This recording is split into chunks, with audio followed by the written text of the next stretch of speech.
Hi again. This little screencast is going to focus on theories of literacy, teaching, and learning. This is a pretty overwhelming document that I'm going to walk you through, but it's actually the best thing I have to really summarize different theories of literacy, learning, and teaching, and to see how all of these different theories are related to each other and also related to key concepts and instructional examples. I think this is a pretty handy document when having to write about your literacy instruction, and it should help you in the process of writing about your instruction and your lesson planning in a TPA. So, let's see, the way I want to start is by focusing your attention on what you see in red here and then other categories. So different categories of theories of literacy, teaching, and learning. And also, actually, just to pause for a second, I think that some of these are going to be familiar to you and some of them aren't. If you took either Teach 210, um, or a different class on child development, then you're probably going to be able to connect to some concepts and theorists you learned about in there. Um, it may help you to just sort of think back for a minute and actually pause this presentation, just to go back and sort of think, what theorists or what theories am I aware of? These may include things like Vygotsky or Piaget or behaviorism. Um, you may have learned about sociocultural theory or critical theory, maybe not. Um, let's see, you may have learned about emergent literacy theory. So those are some of the ones I'm going to talk about here. All right, so the first category that I want to talk about is cognitive constructivist theories. So, if you studied or learned anything about Piaget, he would be considered a cognitive constructivist theorist. So, the idea here is that students already have knowledge, they're not blank slates. And so, what they read will interact with students' prior knowledge. So the ways that readers will understand text is based in part on the text and the print on the page, but also on their experiences and their prior knowledge. Um, from this view, literacy, including reading and writing, are in the head processes. And so it involves readers actively constructing meaning from what they read, or constructing meaning in the process of writing rather than just receiving meaning off the page. So the theories that are within this umbrella category of cognitive constructivist theories are all consistent with a reading and writing workshop approach.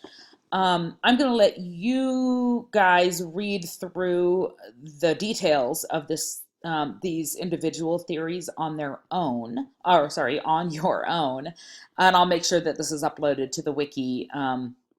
But basically, schema theory is one of them, psycholinguistic theory is one of them, and construction integration model is another. Oh, wait, and there's a fourth, transactional reader response theory. Um, Schema theory is probably the most common among these theories that educators will refer to, because this theory has a lot to do with the notion of children building schemata in their head, sort of like filing cabinets in their head, and they can then access those schemata when they're encountering reading or new information. And so the idea is that you can accommodate new information, by referring to your background knowledge. So that's the most common of the cognitive constructivist theories, in terms of literacy research or literacy teaching and learning. Another common one that you'll see in assessment is psycholinguistic theory, because if you've been in classrooms where teachers are doing running records with their students, that's actually probably something you're learning about in Dr. Husband's class right now. But that is based in large part on psycholinguistic theory. Um, Construction integration model, it really refers more to comprehension strategies and complex texts. And transactional reader response theory is one that argues that as readers we're always taking different stances to what we read, maybe to learn new information or for an emotional response or something like that. Um, this is really related to things like literature discussion groups and literature circles and other reader response activities. The second category is social constructivist theories. So rather than cognitive constructivist, this is social constructivist.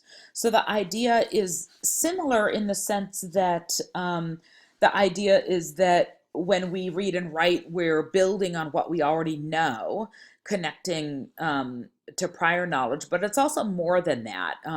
It's very much connected to language use and social interaction. And it's also connected to the idea of funds of knowledge, which we talked about last week. So the idea here is that literacy is a social activity and it's historically and culturally based. So it's more than just what goes on in your head and connecting with prior knowledge. It's the idea here is that literacy development is socially mediated. That's a key term. What that means is that we learn through our interactions with our peers and also with more knowledgeable others. So, from this perspective, learning to read and write is a process of apprenticeship in which students engage and learn alongside, again, either peers or more knowledgeable others in real literacy activities.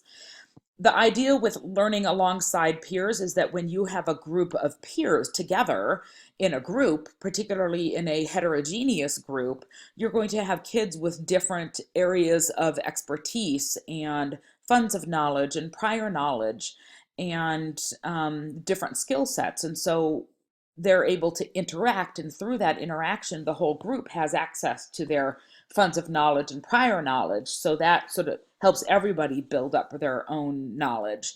Collaborative learning is very consistent with social constructivist theories. Um, so let's see. Again, the theories in this group are very consistent with reading and writing workshop. Sociocultural historical theory is very much tied to funds of knowledge, and you're going to see a citation here that represents that. Sociolinguistic theory is really widely used and referenced when we're working with multilingual students. This also gets at issues of language variation, language varieties that we talked about last week in class. So when we're talking about code switching, that's really grounded in sociolinguistic theory. Emergent literacy theory, we're actually going to talk about more next week, in particular concepts about print. This is particularly relevant to you two, Brooke and Chelsea, because you are early childhood education majors. The idea here is that from an emergent literacy perspective, there's a recognition that children engage, that as they develop and engage in their everyday lives, that children are exposed to and participate in literacy practices, kind of, with their parents or caregivers, sort of like that apprenticeship thing I was talking about with sociocultural historical theory. And the idea here is that literacy development starts from birth, and that as they develop and engage in literacy practices, they'll begin to approximate conventional forms of literacy.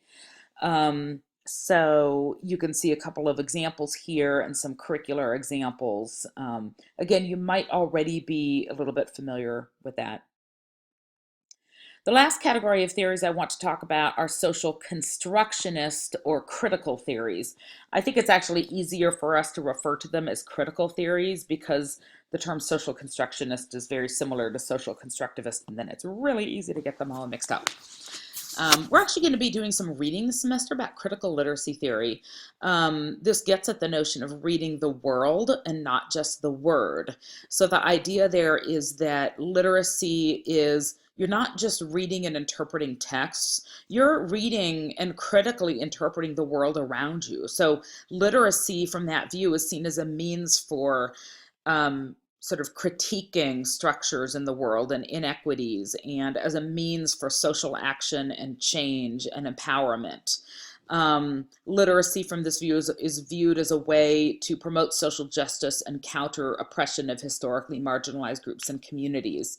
I saw a great example in a pre-K classroom once of kids who they were doing a shared writing event, the teacher and the kids, and they were writing a letter to the principal or the director of their preschool because there was a big preschool picnic for all the families and no vegetarian options were provided. And so some of the families didn't have anything to eat, and that included one of the families of one of the kids in this pre-K class. So they were going to they decided that that was unfair, and they were going to write a letter to the director of the preschool to say that in the future, picnics need to include vegetarian options so that everybody has food. So that's kind of a neat example. I'm actually not going to go into too much detail about these other examples right now because we will have more time to discuss them in class. Some of them have to do with like new literacy studies and how literacy practices are always very contextual in different fields. Actually, this relates a little bit to academic language and disciplinary literacies. Um, this theory has to do with literacy technologies and media literacies. And then critical sociocultural theory has a lot to do with identity and how we position one another through our language. Critical race theory has to do with really centering issues of race and power and thinking about our own positionality and how race and issues of racism in American life mediate how we engage in school and engage with texts and stuff like that. You'll notice that the last category, correspondence theories, are sort of faded, and that includes behaviorism and information processing models, as well as stage theories. And that's intentional. That's because these theories are considered either outdated in the case of behaviorism, or with the case of information processing models and stage theories, they're considered somewhat relevant, but also insufficient in many ways. So for example, stage theories is really limited to understanding stages of spelling and word recognition that kids go through. And so that's not really enough to understand their reading and writing. And so, stage theories, which you can read about here, are relevant to learning to read and write, but it's just not sufficient for understanding all that we need to do as teachers to support student learning. Information processing models, very similar.